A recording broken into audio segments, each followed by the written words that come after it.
Ambassador Burns, Kevin Cirilli just stopped me in his tracks, in my tracks, I should say, with the idea that people are questioning whether this president can lead.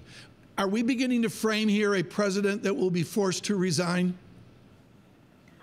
Well, it's very hard to know that, Tom. This is a disturbing story. If it's true, I think it's important to say if it's true, because we don't know that, it is mounting evidence that the president is undisciplined and that he has not shown an ability to adapt to this job in an effective way. The firing of James Comey, this incident, many, many others. It seems to be, as Senator Susan Collins of Maine said, a crisis a day. Mounting evidence that he's not leading effectively.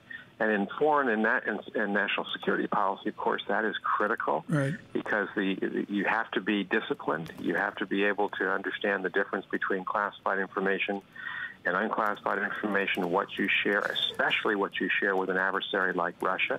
So it's a very disturbing example. Ambassador, there is a primal scream from the Democrats, but frankly a lot of other people, that there should be a set of resignations.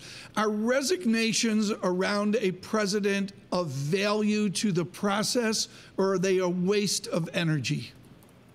It depends. It depends on the person and the time. But in our system, there's so much rest on the maturity and judgment and wisdom of our president.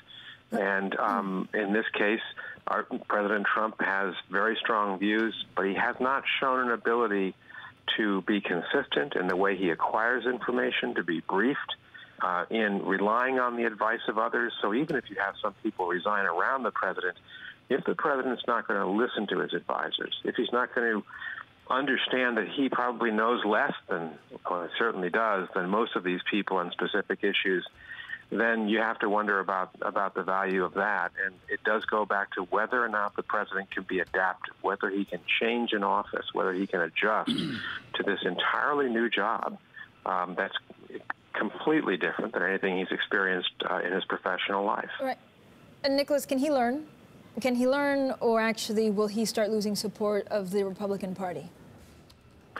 Well, you saw some notes of frustration from Senator Bob Corker yesterday, the chairman of the Foreign Relations Committee. That was very significant that you saw that warning. You saw it from, I think, Democrats, Pat Leahy of Vermont, Mark Warner of Virginia, who have a lot of respect on Capitol Hill on both sides of the aisle.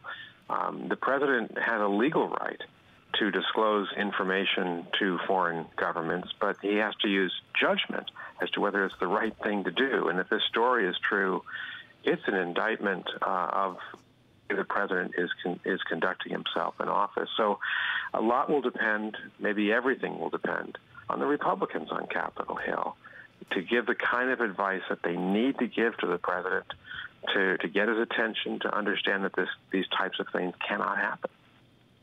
And look, I want to come back, Nick Burns, to something that you said. If the story is true, how do we find out? Who can verify if that indeed happened? Well, I just say that it's important to give everyone due process, of course. The press is going to have to continue to pursue this story. And I think it's important that if this did happen, there are at least conversations between the Congress and the president's staff as to how it can be prevented from happening in the future. But certainly it's going to be, we've learned in this administration that the press is playing an extraordinarily important role in maintaining our democratic traditions.